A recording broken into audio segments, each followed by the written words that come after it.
Good morning, everyone. Thursday, the 3rd of September. I read Psalm 78 today, and I chose to read the whole of it because it's one of those powerful psalms, and I would encourage you to read it. Psalm 78, it's long, about 72 verses. But read all of it because it's quite a sobering reading. And it relates to the question that the psalmist challenges the people of Israel with. We do not presume it's written by David, written probably by someone else, but it challenges people about their relationship with God, and that relationship based not on their own personal experiences per se, although I don't think it excludes that, but it takes their relationship to another whole level.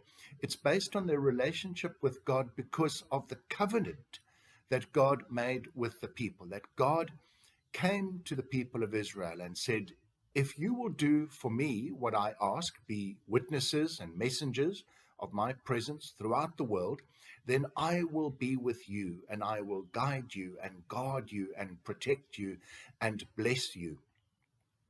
And the question is, I believe, really just as pertinent to you and me. What is our relationship with God? On that one superficial level, the relationship with God because of our personal experience of Him. How many times has God answered your prayers? Or you have seen God answer the prayers of the society or the community around you? And in my years of ministry, I have seen some quite remarkable answers to prayer, miracles even, where God sends rain, where God heals people, where God delivers people from what would appear to be a rather messy situation, possibly even to include death, and God delivers them. And the psalmist approaches this question by actually doing exactly, in a sense, I think, what I have done by challenging you to think about your own history with God. He brings out all that God has done for the people of Israel, and within that shows them the multiplicity of times where they have experienced the presence of God, had a wonderful occasion. Think about the Exodus. He uses that as an example, the parting of the Red Sea, the bringing of water and food, the manna, and of meat.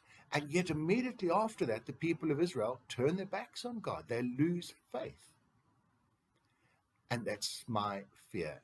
We need to have a deep-seated faith with God, not because He has given us that red Ferrari or the winning lotto ticket that we wanted. That's so petty almost, but because God has been there for us. And if we truly sit down and think about it, we know that He has. So, friends, what is your relationship with the Lord like? Do you truly have that relationship, or do you hide behind excuses and whatever, simply ignoring God? And the psalmist says that that's an awful sin to do with God. Don't ignore Him. God has come to you, revealed Himself to you because of His love, His covenant relationship with you, His promise to be with you. And He asks us to promise. And at our baptism, our parents did that. At our confirmation, at various occasions, the church asks us to renew that covenant relationship with God. Have we now, having done that, turned our backs on God? Folks, if you think you have, repent and ask God's forgiveness. He will forgive. But then put your mind to it and follow God with all of your heart. But read Psalm 78 for yourself carefully and slowly, and think deeply about what God might be saying to you through that psalm. Folks, have a wonderful day. God bless.